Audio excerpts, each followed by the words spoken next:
Hi hello welcome to my ఇంటి రుచులు only vegetarian. ఈరోజు ఎంతో టేస్టీగా కూల్గా ఫ్రూట్ మిక్చర్ని ఇంట్లోనే ఈజీగా ఎలా ప్రిపేర్ చేసుకుందామో ఈ వీడియోలో చూద్దాము. ఇప్పుడు ప్రాసెస్లోకి వెళ్దాం. ముందుగా అడుగు మందంగా ఉన్న ఒక ప్యాన్ తీసుకుని అందులోకి ఒక 1/2 లీటర్ వరకు చిక్కటి పాలను పోసుకోవాలి. ఈ పాలను మీడియం టు సిమ్ ఫ్లేమ్లో మరగబెట్టుకోవాలి. ఇలా కలుపుకుంటూ మిక్స్ చేసుకుంటూ పాలను వేడి చేసుకోవడం వల్ల పాలు అడుగు పట్టకుండా ఉంటుంది. ఇప్పుడు ఈ పాలల్లోకి టేస్ట్కి సరిపడా పంచదారను వేసుకోవాలి. ఎవరు స్వీట్నెస్ని బట్టి వాళ్ళు తినేదాన్ని బట్టి వేసుకోవాలి.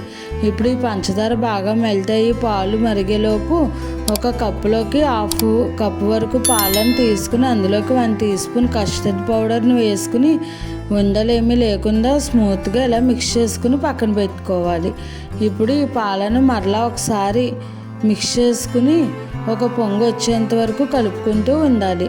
ఇలా పాలు ఒక పొంగు వచ్చిన తర్వాత మనం ముందుగా కలిపి పెట్టుకుని ఈ కస్టర్డ్ పౌడర్ మిశ్రమంని మరలా ఒకసారి మిక్స్ చేసుకుని ఈ పాలల్లో వేసుకోవాలి. కలుపుకుంటూ వేసుకోవడం వల్ల మనకు గడ్డలు కట్టకుండా ఉంటాయి. ఇప్పుడు ఈ పాలను ఒకసారి అంతా కూడా బాగా కలుపుకుని తర్వాత మనం కట్ చేసి పెట్టుకున్న డ్రై ఫ్రూట్స్ ముక్కలను వేసుకోవాలి. బాదం పప్పు, జీడిపప్పు, పిస్తా ఏవైనా వేసుకోవచ్చు. ఇప్పుడు పాలు ఇలా ఒక పొంగు వచ్చిన తర్వాత స్టవ్ ఆపేసుకుని చల్లారిన తర్వాత ఫ్రిడ్జ్లో పెట్టుకుని కూల్ చేసుకోవాలి. ఈలోపు మనం ఫ్రూట్స్ని మిక్స్ చేసుకుందాము.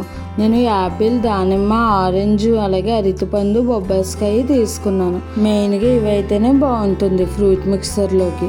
ఇప్పుడు ఒక మిక్సింగ్ బౌల్ తీసుకుని అందులోకి ముందుగా బొబ్బాస్కాయ ముక్కలు వేసుకుని ఇలా మన దగ్గర బ్లెండర్ ఉంటే కనుక బ్లెండర్తో ఇలా స్మాష్ చేసుకోవాలి.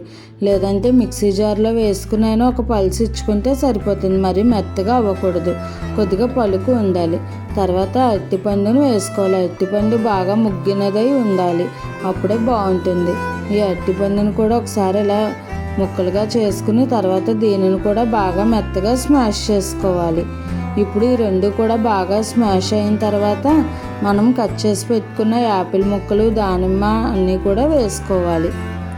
మనకు బొబ్బాస్కాయ, అరటిపండు కొద్దిగా మెత్తగా ఉండాలి. ఇవి కొద్దిగా పలుకుగా ఉంటే మనం తాగేటప్పుడు నోటికి తగులుతూ చాలా టేస్టీగా ఉంటుంది. ఇప్పుడు వీటిని అన్నిటినీ కూడా ఒకసారి మిక్స్ చేసుకుని తర్వాత మనం చల్లారబెట్టుకున్న పాలను వేసుకోవాలి. మన కన్సిస్టెన్సీని బట్టి పాలను అడ్జస్ట్ చేసుకోవచ్చు. ఇప్పుడు ఇలా ఈ పాలను కూడా ఒకసారి అంతా మిక్స్ చేసుకుంటే మనకు ఫ్రూట్ మిక్సర్ రెడీ అయిపోయింది. ఒకవేళ మీకు ఇష్టమైతే కనుక మీ దగ్గర ఉంటే కనుక ఇలా రోజ్ సిరప్ని యాడ్ చేసుకోవచ్చు. ఫ్లేవర్ బాగుంటుంది, అలాగే కలర్ కూడా బాగుంటుంది. ఇలా రోజ్ సిరప్ వేసిన తర్వాత ఒకసారి అంతా మిక్స్ చేసుకుని సర్వ్ చేసుకోవడమే. మనకు సర్వింగ్ చేసుకోవడానికి టైం ఉంటే కనుక ఇది ఫ్రిడ్జ్లో పెట్టేసుకుని ఎప్పుడు కావాలంటే అప్పుడు సర్వ్ చేసుకోవచ్చు. ఒకవేళ వెంటనే సర్వ్ చేసుకోవాలంటే ఇందులోకి ఐస్ క్యూబ్స్ వేసుకుని ఒకసారి మిక్స్ చేసుకుని సర్వింగ్ గ్లాసెస్లోకి వేసుకుని సర్వ్ చేసుకుంటే ఎంతో టేస్టీగా ఉండే ఫ్రూట్ మిక్సర్ బయట కొనేదానికన్నా ఇంట్లోనే టేస్టీగా ఏమీ వేయకుండా ఫ్రూట్స్తోనే ఈజీగా ప్రిపేర్ చేసేసుకోవచ్చు. మనం ఇలా ఇంట్లో చేసుకున్నది కాబట్టి టేస్ట్ బాగుంటుంది, అలాగే హెల్తీగా కూడా ఉంటుంది. పిల్లలు చాలా ఇష్టంగా తాగుతారు.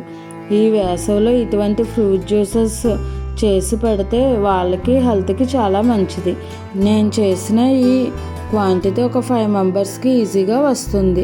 మీరు కూడా ఈ రెసిపీని ట్రై చేసి ఎలా వచ్చిందో నాకు కామెంట్ చేయండి. మరిన్ని మంచి రెసిపీస్ కోసం నా ఛానల్ని ఫాలో అవ్వండి.